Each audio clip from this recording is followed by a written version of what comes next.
Olá a todos e todas, eu sou o professor Leonardo e te convido para seguir comigo em mais uma análise de obras do Paz 3. Hoje analisaremos a obra Acordeonista de Pablo Picasso. Peço a você também que se inscreva no canal, ative o sininho das notificações e também nos siga lá no nosso perfil no Instagram. É muito importante esse retorno para que o nosso canal possa chegar a mais pessoas. Então vamos em frente? Temos aqui duas imagens do Pablo Picasso, nascido em 1881 e faleceu em 1973. Aqui, imagens em preto e branco. E na segunda imagem temos aqui também algumas obras do pintor ao fundo. Seguindo, vamos conhecer um pouquinho sobre o Picasso. E aqui, pessoal, já começamos com uma curiosidade, digamos assim, sobre esse artista. O Pablo Picasso, ele tem um nome bem inusitado. O nome do Picasso, na realidade, é Pablo Diego José Francisco de Paula Juan Nepomuceno Maria de los Remédios Cipriano de la Santíssima Trinidad Martir Patrício Clito Ruiz e Picasso. Quase perdi o A para falar tudo isso. Ele nasceu em 1881 em Málaga, na Espanha. Obviamente que ele usava apenas o nome Pablo Picasso. Na realidade, por algum tempo ele utilizou o Ruiz também, mas depois ele começou a utilizar apenas o nome Pablo Picasso, como ele ficou reconhecido mundialmente, né? Seguindo então, aos 10 anos de idade, ele se mudou para Corunha, onde ele continuou os estudos artísticos que ele já havia iniciado com o próprio pai dele, que também era um pintor, e sempre incentivou muito o Picasso a seguir nessa área das artes visuais. O Picasso ele teve uma irmã que faleceu, e esse episódio, né, aconteceu quando ele tinha 14 anos, e depois disso a família se mudou para Barcelona. E o Picasso conseguiu ser admitido em uma escola de arte, sendo logo notado como um talento da turma que ele estudou. Em 1897, ele se mudou para Madrid para estudar na Real Academia de Belas Artes de São Fernando, a mais conceituada naquele tempo, né, da Espanha. Foi lá que ele se apaixonou por nomes como Diego Velázquez, o Goya, El Greco, também Caravaggio. Ele copiava essas obras em visitas que ele fazia ao Museu do Prado. Então ele sempre levava o seu material para poder beber um pouquinho na fonte também desses outros importantes nomes da arte, né, que ele tinha acesso lá no Museu do Prado, lá na Espanha. Lembrando, pessoal, que temos diversos filmes sobre o Picasso. Obviamente, são filmes de ficção, mas são alguns filmes biográficos são bem interessantes. Especificamente o filme Amores de Picasso, que é um filme de 1996, é bem interessante para a gente poder conhecer mais. Quem puder assistir ao filme vai reconhecer ali algumas características inusitadas do Picasso e também um pouco mais de sua biografia. Bom, seguindo em frente aqui, temos aqui a obra Acordeonista, de 1911. Essa obra feita em óleo sobre tela. Aqui a gente já pode perceber que é uma obra bem hermética, né, bem fechada. Não é possível ver muitos detalhes, apesar dela ter um título que já leva a gente para essa questão do acordeon. É uma obra que a gente vai perceber que ela é ela tem vários planos, né? Que é uma característica muito específica do cubismo, que vocês precisam estar bem a par desse assunto para fazer a prova do passo, porque é uma das vanguardas europeias, bastante cobrada nas provas do passo. E quem ainda tiver aí com dúvidas sobre cubismo, é interessante dar uma pesquisada e uma revisada no que foi esse importante movimento. Só para a gente dar uma relembrada assim rapidinho, é importante a gente pensar que o cubismo é um dos movimentos mais importantes e influentes no mundo. Ele nasceu lá em Paris com o Picasso, com o Georges Braque, e lá no início do século XX, E foi um período onde esses artistas estavam fazendo diversas experimentações. E o movimento, por ser tão importante, ele revolucionou a história da arte, né? Abrindo várias portas aí para essa linguagem mais moderna. Influenciou também não só a pintura, mas influenciou trabalhos escultóricos, arquitetura, literatura. Então, é muito importante esse movimento para a história da arte como um todo, né? Para a história da arte moderna, no caso. A gente também divide o cubismo em duas fases, a fase do cubismo analítico e a fase do cubismo chamado cubismo sintético. Essa obra que a gente está analisando, ela está na fase do cubismo analítico. E é a primeira fase do cubismo, que aconteceu ali entre 1908 até 1912, mais ou menos. E as principais características dessa fase do cubismo analítico são esses planos que a gente pode perceber aqui entrelaçados, formas geométricas fragmentadas, esse uso também de cores mais neutras, né? Preto, branco, cinza, alguns tons de ocre. E a estrutura da obra é o mais importante, né? A densidade dessa obra. Então, nessa primeira fase, ficava mais evidente essas características. Seguindo em frente, eu dei um zoom aqui para que a gente possa ver um pouco mais dos detalhes dessa pintura, por ser uma pintura muito que tem muita coisa, assim, né? Muitos elementos, e ao mesmo tempo não tem uma figuração muito certinha, como as pinturas tradicionais, para a gente poder ver aqui algumas formas, né? Ver essa questão das formas geométricas, que é muito forte no trabalho também. A gente vai voltar aqui daqui a pouco. Antes, eu coloquei também, achei interessante mostrar para vocês uma outra obra do Picasso, porque o Picasso é muito conhecido por todas essas obras do cubismo, que são muito importantes, mas eu já ouvi algumas pessoas falando, o Picasso fazia esse tipo de obra porque ele não sabia pintar, ou então, né,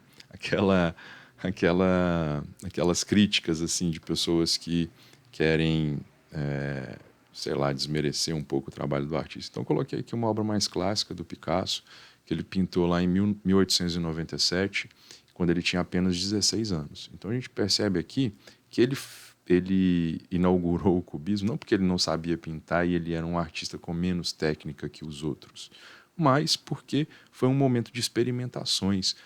O mundo estava passando por grandes transformações, então a arte é dinâmica. Se a cultura muda, a arte também muda. E o Picasso não queria ficar preso mais a essas questões tradicionais. Mas coloquei aqui essa pintura que é bem bonita, chamada de Ciência e Caridade, como disse para vocês, pintada em 1897, para mostrar para vocês que o Picasso também conseguia fazer trabalhos figurativos. Vamos em frente. Vamos analisar aqui então alguns tópicos sobre essa obra. Ela foi concebida, ou seja, pintada por Picasso no ano de 1911.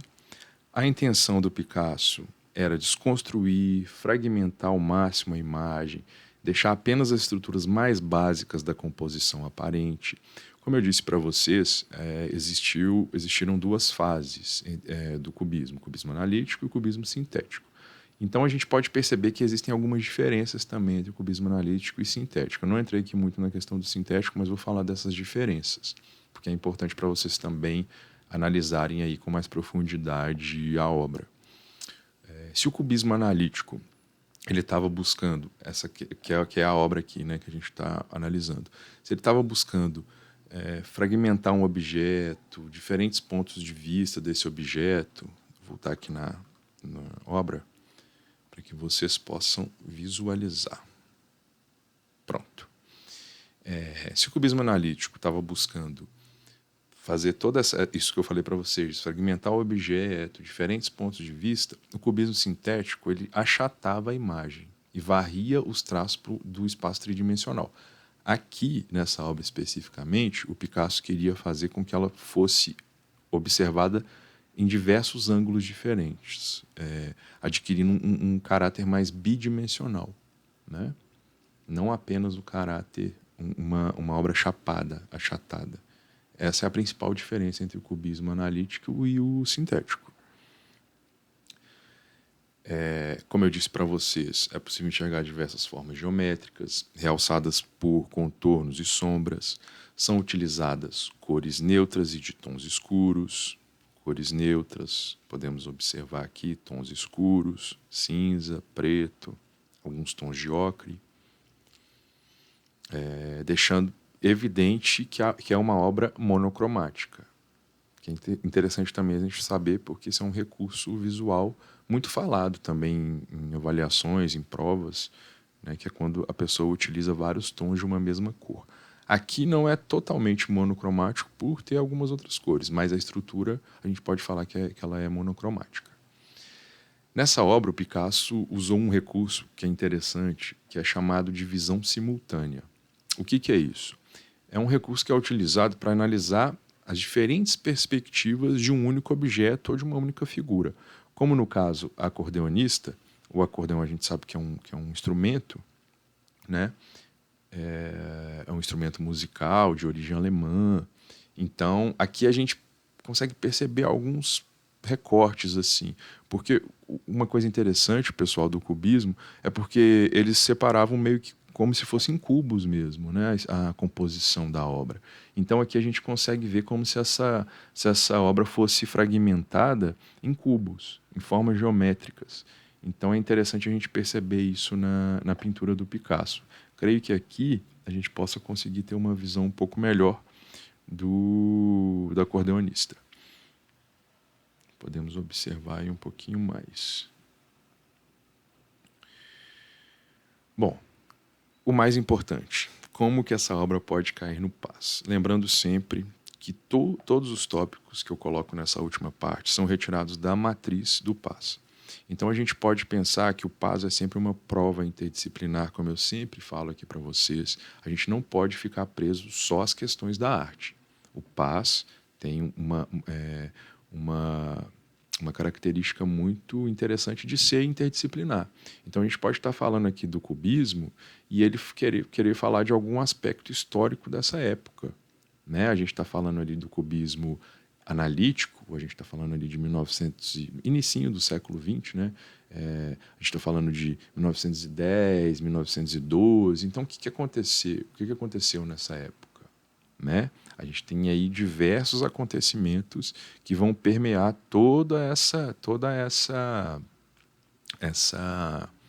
essa obra mesmo. A vida do artista ela era muito influenciada pelos acontecimentos, pelo contexto histórico que ele vivia. Então a gente tem que pensar nisso. Então, itens sobre as diversas possibilidades, perceber e refletir sobre transformações estéticas, a importância da produção artística como representação da cultura, no caso a cultura lá da França, né, da Espanha, uma cultura mais europeia, nessa obra específica.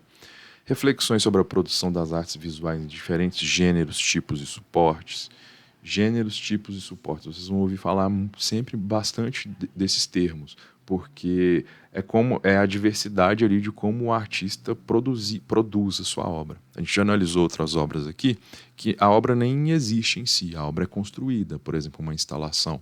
Você constrói com alguns objetos que você queira, dependendo da sua intenção, e aquela obra, na realidade, ela não pode ser vendida porque, ou até pode, mas não é muito comum, por exemplo, uma instalação ser vendida.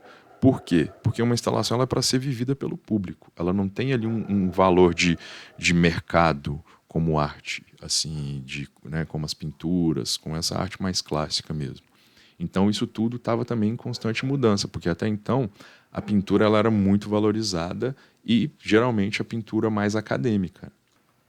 Então a gente pode pensar nas reflexões sobre a compreensão da composição da imagem no espaço pictórico. Sempre que a gente falar pictórico, a gente está falando de pintura.